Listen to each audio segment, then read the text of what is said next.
New war has begun in the world. Trump started a new war with almost all countries who has business with United States.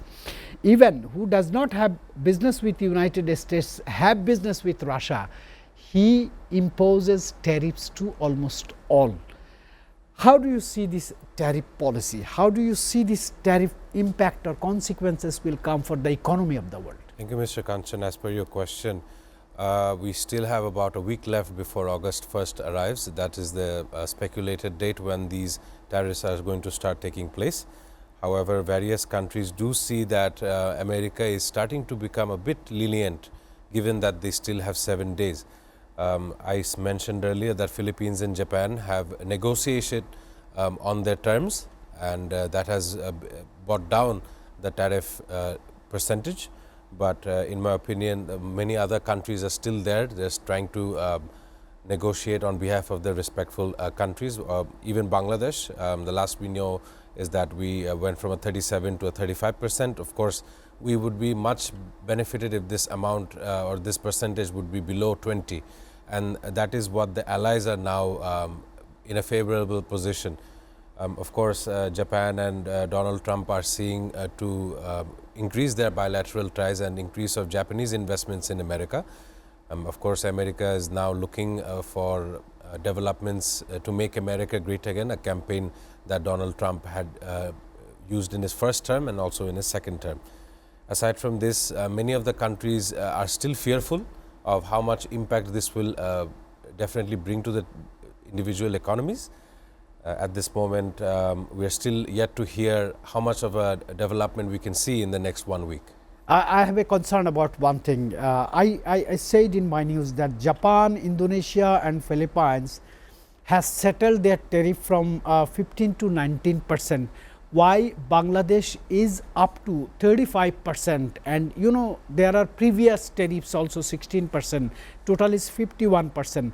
My question is, do you find it as a negotiation failure or diplomatic failure from Bangladesh side? We are not here to criticize anyone, but we want better position. Of course, that would require someone to be a proper negotiator in terms of having experience negotiating on behalf of the country. Aside from this, one other thing that we should take to notice is strategic alliance. Currently, Bangladesh and how it is running, and what are the strategic alliances we want to keep for the benefit of our nation. So definitely America will look towards that and definitely have an effect on our tariff issues. The allies weren't spared. Their initial start was at 25% plus, and then they brought it down under 20%. So Bangladesh should try and continuously try to pursue such an issue. We also must understand how much of exports orientated Bangladesh is towards the US, how much of our products are going to the Americans. And of course, not just this, in order to revive our economy from such a high tariff, we should look for other strategic partners around the globe. One thing I know about our RMG industry is that we are going into a strategic alignment with Burkina Faso for cotton. So that could be beneficial for our country. So Bangladesh should definitely expedite its interest with other nations as well. He's a very veteran general. He has long experience on conflict, war, disaster, negotiations, foreign policy. He said might is right. Do you really believe in 21st century might will be right, or negotiation to save the humanity should be right? Because as a political sciences students, I just want to say, what is the job of a politicians? If country or world is going in the right track, to keep it right, if it is going into the wrong track, to bring back into the right track. What is your comment on that? Well, it's a game of power play. As according to Sir, might is right, as he said. If you look at Middle East, right now it's a very cowardly practice by the Israeli leadership as well. They don't usually talk with their neighbors. They don't usually initiate diplomatic talk. They have historical evidences of religious fighting between each other, and such as so that they don't often use the term dialogue between each other nations. However, you know, in a previous show, one of our commentators also said from abroad that Israel is like the hammer while almost every other nation in the Middle East is like the nail. So that's the kind of relationship that they have in their surrounding.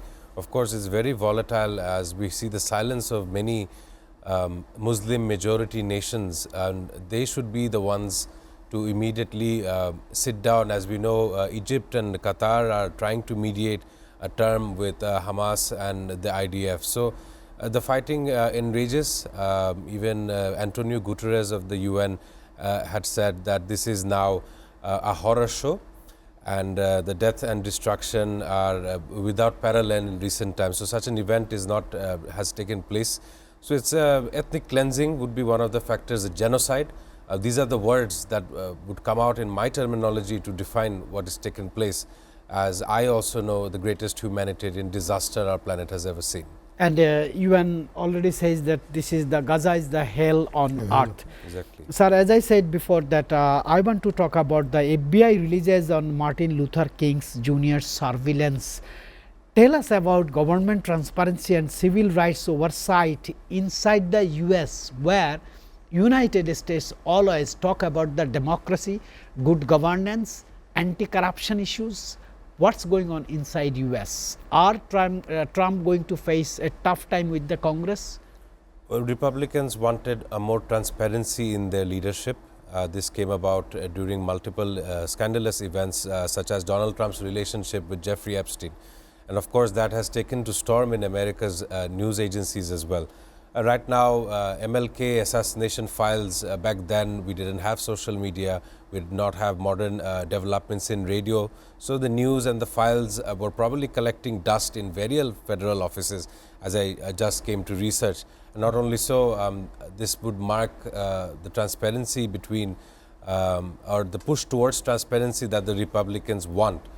Of course, MLK or Martin Luther King was very popular minister in also in American politics, and with his assassination it shook the entire nation. However, if you compare it to the recent times, another scandalous event based on Jeffrey Epstein and the closeness to Donald Trump, one may suggest that in order to forget what has happened with Donald Trump, such a file was released in a move of distraction, one would call it.